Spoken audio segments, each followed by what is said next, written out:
So before I ever see you spend one nickel on BS, I need to make sure you're saving your nickels before you're spending your nickels. That means that you bet not ever show me one pair of Jordans, not one fancy outfit, not one expensive vacation, not one night at the club that you've done when you haven't, before you do these things, put money in your stock portfolio. Put money towards your real estate so you can buy that property and become a real estate owner.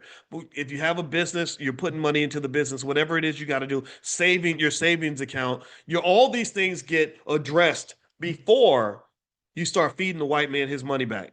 Before you start feeding him, you feed yourself. This is not complex. These are simple ideas.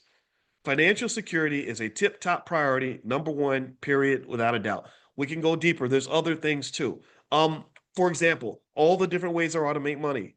A job is not the only way to make money, but you'd be amazed how many people only know how to make money if they get a job. The best skill that I've ever seen, to me, the most valuable skill that a person can have is to know how to sell something. Because if you can sell something, you can make money. If you can sell something and you are trained on the basics of entrepreneurship, then you can go into a room full of people and you can say, okay, there's 50 people in here. Everybody's got money in their pocket. Let me figure out what these people need so I can sell them something so they will be happy to give me their money so that then I can make my money and I can do this without a job. Because here's the deal. Here's what I need you to understand. The black man can't just look for a job. The black man needs to know how to create a job for himself. You can't just go look for opportunities. You got to learn where opportunities come from. You have to be the most industrious, most creative, most ambitious person on the planet. And it has to be done in a way where you understand how to get around a system that doesn't always have a space for you. And I'm saying this as a person who understands this.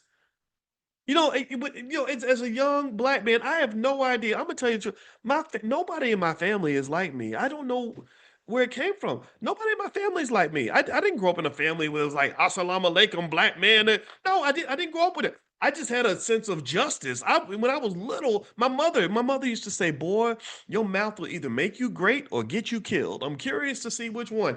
And I don't know where it came from, but I would argue. I would say, "Mama, that ain't fair." We would have arguments and go back and forth, and then I'd start winning the argument, and then she would say, "If you keep talking, I'm gonna knock your teeth out." Or she didn't say that, but it would. I did get whoopings, and I deserved about probably 80% of them. And still though, like it just came. So here's the deal. So what happens is years later, the more educated I become, education became a curse for me because I started observing things. I became a deeply hyper analytical. I would look at stuff. I do that to this day. I can't help it. I'll be in a room and I'll just look at everything. The people, how they talk to each other, what's going on. The flower pots, the color of the room, the shape. I analyze it. So I would analyze the world the same way. And I would say, this ain't right. This is some bull crap, man. This is crazy. And so when you think like that and you're black, there's certain opportunities you're just not going to get because you're asking questions, you're challenging things, and when you speak on these ideas, you get identified in a certain way. So I got identified and labeled as a troublemaker or a dangerous Negro when I was about 24, 25 years old because I started doing this publicly. So what happened was I had so many well-intended black people who would whisper to me like we in the slave quarters with, well, you knows that if you keeps talking like that, you's not gonna get the good jobs. They gonna come take your job,